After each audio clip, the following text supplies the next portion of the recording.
Erev Shabbat Shalom Parashat Toldot Rosh Chodesh Kislev. Ce soir, c'est le soir de Rosh Chodesh Kislev, un grand mois, le mois des lumières et le mois des miracles. Il faut savoir que durant le mois de Kislev, il y a eu un des plus grands miracles qu'Akadosh Baruch Hu a donné au peuple juif.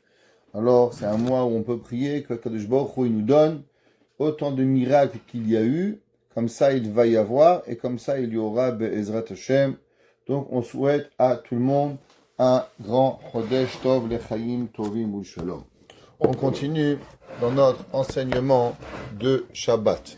Alors, vous savez, c'est écrit dans la paracha dans Devarim. Vous savez, paracha Devarim, elle est toujours lue pendant Ben HaMetzarim. C'est quoi Ben HaMetzarim? Les 3 semaines entre Shiva Asar Betamuz et Tisha B'Av.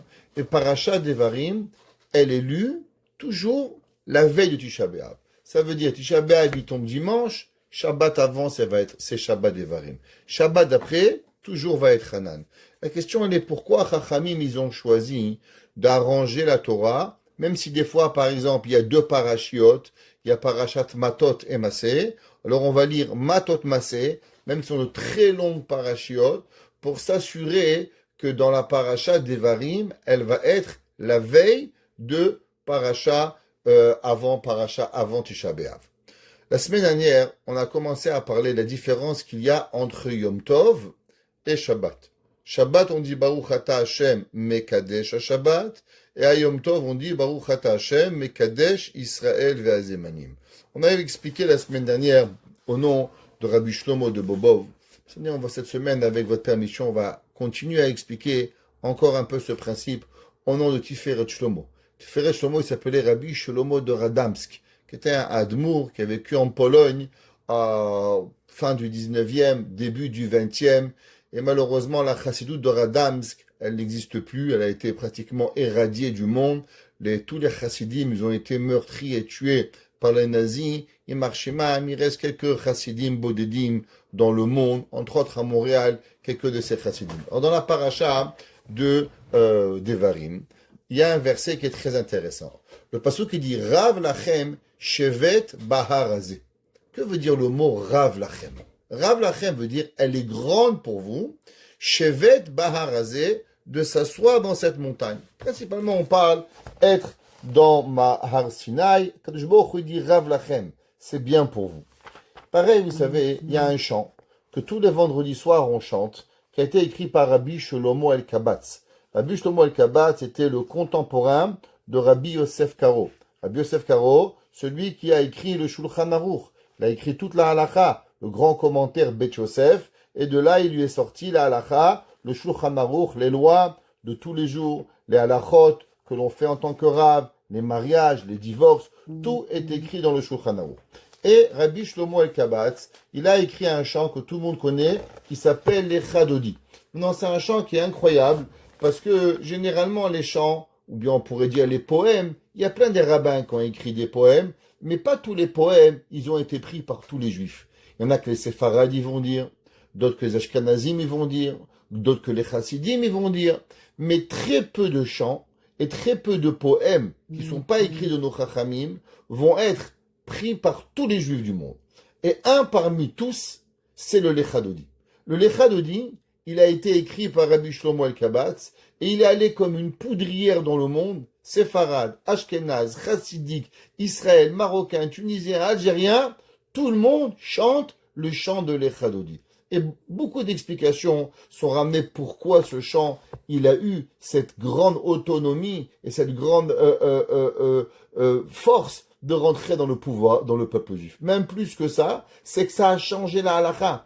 Avant, dans une synagogue, quand est-ce que le Shabbat il prenait? Le Shabbat il prenait avec Mizmor Shir Yom HaShabbat. Depuis qu'on a inventé, ou on a créé le Lechadodi, eh ben c'est le Lechadodi qui fait rentrer le Shabbat. Donc même avant le Mizmor Shel Yom HaShabbat, par exemple en été où il fait encore jour, tant qu'on ne disait pas Mizmor Shel Yom HaShabbat, Shabbat n'était pas rentré. Et dès qu'on a rajouté le Lechadodi, c'est Lechadodi qui a fait rentrer le Shabbat. Et d'après la Kabbale, c'est un chant extraordinaire où on reçoit une partie de l'âme, une partie spéciale que grâce à ce chant de l'Echadodi, on peut faire descendre sur terre une partie de notre âme supplémentaire tous les vendredis. Alors, pour essayer de comprendre, il y a une partie, si un jour vous voulez, on pourrait un cours entier sur le l'Echadodi, sur toutes les strophes du l'Echadodi, mais il y a dans le Mikdash Melech.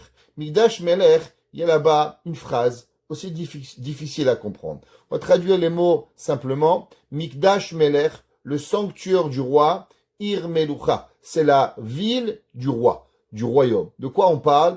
On parle principalement de Jérusalem. Alors Rabbi Shlomo el-Kabatz, il parle de Yerushalayim, et il dit, Kumi tsei, lève-toi et sors, mitocha afecha, de toute ta torpeur. Principalement, c'est que aujourd'hui on est en exil, et on sait qu'il y a deux Yerushalayim. Il y a Yerushalayim du ciel, Yerushalayim de la terre, et pendant le Shabbat, on demande que la gloire de Yerushalayim, elle sort. Kumi, lève-toi, tsei, sors, mitocha aflecha, rav lach shevet. Elle est grande pour toi, shevet, le repos, be'emek habacha, dans la profondeur de la tristesse, ve'u yachmol alaïchemla. Et lui, il va avoir pitié de toi.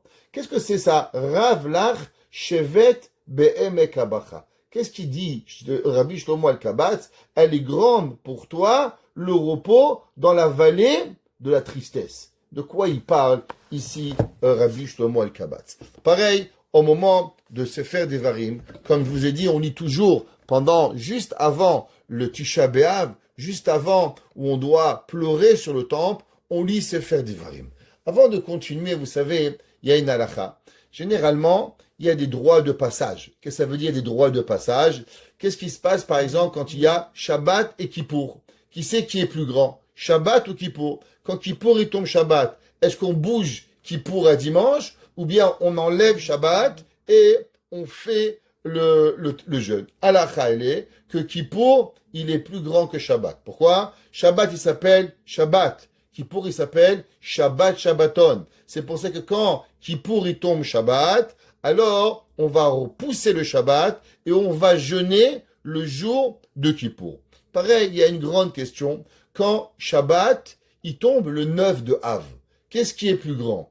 Est-ce que on devrait jeûner Shabbat? Ou bien non, on va le garder, on va être heureux Shabbat et on va jeûner dimanche. On va pousser le jeûne du 9 de Av, on va le mettre le 10 de Av. Pareil, qu'est-ce qui se passe par exemple quand le 9 de Av, il tombe dimanche? Donc la veille de Tisha B'Av, le 8, normalement, on n'a pas le droit d'étudier. Il y a beaucoup de choses qu'on n'a pas le droit de faire. Est-ce que le Shabbat, on aurait le droit de le faire? Alors, la halakha, elle est que même si Shabbat, il tombe le 9 de Av, on repousse le 9 de Av au dimanche, mais maintenant, Shabbat, on n'a rien droit d'avoir avoir comme peine, avoir comme deuil. On doit se comporter Shabbat avec joie, on peut chanter, on peut manger de la viande, malgré que normalement, il est interdit de manger de la viande durant la semaine. La veille du Tisha B'Av, c'est très grave de manger de la viande. Chachamim, ils ont interdit depuis la semaine d'avant, ou d'après la Gemara, même le jour d'avant, c'est assourd. Mais quand ça tombe Shabbat, toutes les lois, elles sont complètement annulées. Et le jour du Shabbat, jusqu'à la dernière minute, vous pouvez manger du steak, vous pouvez boire du vin, il n'y a aucun interdit. Et la question, elle est comment ça se fait que quand Shabbat, il tombe le jour du 9 de Av, alors on va jeûner le 10, on fait rien durant le Shabbat. Le Shabbat, il est quelque part, il va devenir plus fort que même le jour du Tisha B'Av. Alors, il explique le Tiferet Shlomo que veut dire le pasuk Rav lach shevet bahar hazeh. Il dit que, vous savez, en hébreu, comment il s'appelle le mont Sinaï? Elle a plusieurs noms. Un s'appelle Sinaï, comme on l'a appris déjà, et un autre nom qu'elle s'appelle Har Chorev. C'est-à-dire quoi Chorev? Traduction du mot Chorev, c'est intéressant, ça vient du mot Churban. Churban veut dire destruction.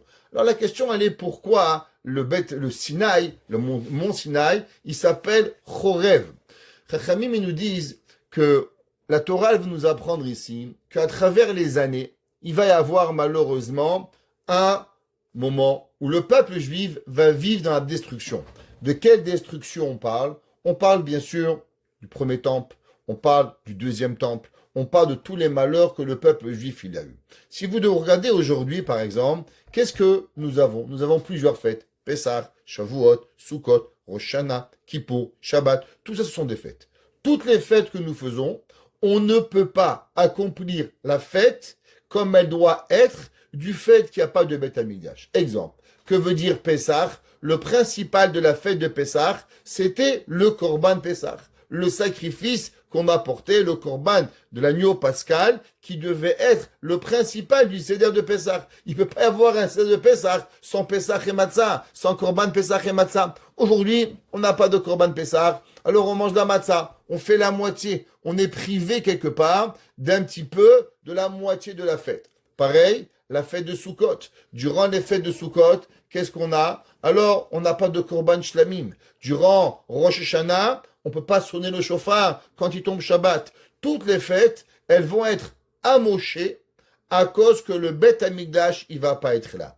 Quelle est la seule et unique fête qu'elle va rien changer? Elle va pas changer que le Beth Amikdash, il soit là ou que le Beth Amikdash ne soit pas là. La fête, elle va être exactement pareille. Dit le Tiferet Shlomo, la seule, c'est la fête du Shabbat. C'est pour ça que le Shabbat, il dit David, Moshe Rabbeinu, Rav Lachem, Shevet Ba'arazé. Rav Lachem, elle est grande. Shabbat, Ba'arazé. C'est quoi Ba'arazé? Ça veut dire que même au moment où on va vivre la destruction de Chorev, qui vient de Khurban, alors le Shabbat, il sera énorme et on pourra ressentir les mêmes sensations et les mêmes montées en spiritualité qu'il y a le Beth Amikdash ou qu'il n'y a pas de Beth Amikdash. Et c'est pour ça, il est Tiferet Shlomo, que la veille de Tisha B'Av, on lit toujours la Parasha Devarim. On va lire Parasha Devarim, on va arriver à Tisha B'Av, et là on va avoir le cœur gros. Encore une fois, il nous manque le temple. La Torah dit attention. C'est vrai qu'il te manque le temple, mais tu sais où tu vas pouvoir retrouver toute ta force, toute ton énergie, tu pourras le trouver dans le Shabbat. Le Shabbat, il va rien te manquer. Toute la spiritualité que tu auras pendant le Beth Amikdash, tu vas même l'avoir pendant la destruction du temple, tu pourras y arriver. Et le Harizal, il écrit la chose suivante, quelque chose d'extraordinaire. C'est marqué dans le Pasuk, où les Chol Bnei Israël Aya or bemoshe votam. Qu'est-ce que ça veut dire? Et les Bnei Israël, ils auront la lumière où ils vont habiter. Les Chachamim, ils disent, qu'est-ce que ça veut dire Moshe votam? Ça vient du mot Shabbat. Pour nous apprendre que la lumière du Shabbat, elle viendra. De quelle lumière on parle? On parle de la lumière du Or HaGanuz. Vous avez déjà appris que la première lumière que Akadosh Baruch Hu il a créée dans le monde, après que le soleil il est venu et que Adam il a fauté, Dieu il a enlevé. Et à quel moment Akadosh Baruch Hu il nous la rend? Ou les Chol Bnei Israël aya Or Bemoshe Votam. Ça veut dire que même durant qu'on était en Égypte, qu'on était encore pendant asservis par les Égyptiens, on avait encore la lumière du Shabbat. La lumière du Shabbat, elle vient sur nous, peu importe où on est. Et il dit, le Harizal, qui gagne Bismanazé, je vous lis.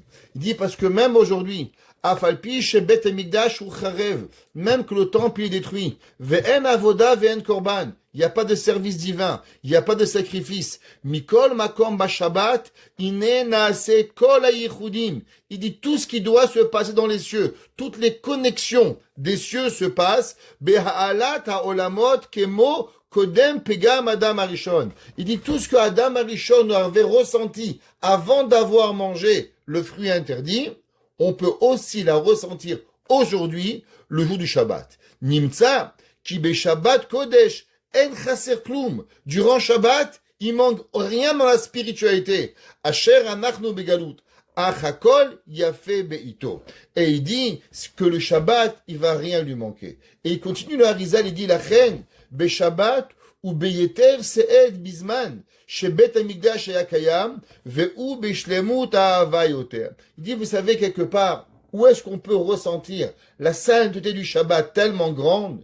Il dit, les gens, ils pensent qu'en galoute, en exil, alors on sent moins le Shabbat. Il dit, le Harizal, c'est pas vrai. Du fait qu'on est tellement dans l'obscurité durant l'exil, et que le Shabbat, il y a une lumière tellement grande, on peut ressentir la sainteté du Shabbat encore plus dans l'exil que l'on peut la recevoir durant la période du Beth Amikdash. À la période du Beth Amikdash, on avait une spiritualité très élevée. Alors la différence qu'il y avait entre la semaine et le Shabbat, elle n'était pas si grande. Mais aujourd'hui, avec, malheureusement, l'impureté terrible de 2000 ans d'exil, mais le jour du Shabbat, on va être propulsé vers le haut à une Kedusha qui est pratiquement la même sainteté que d'avoir la sainteté que Adam Arishon, il avait dans le Gan Eden avant même d'avoir fauté. Si juste on comprend ce qu'on vient de dire,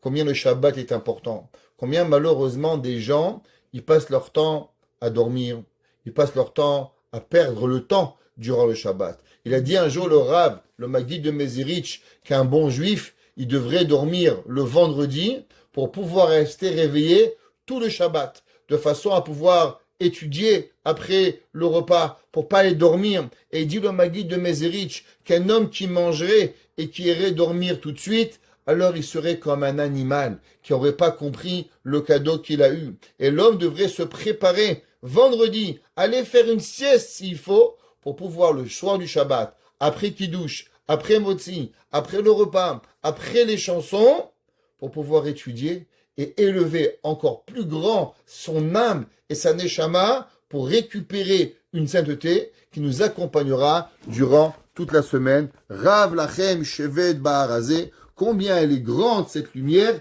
qui va rester avec nous, la lumière du Shabbat.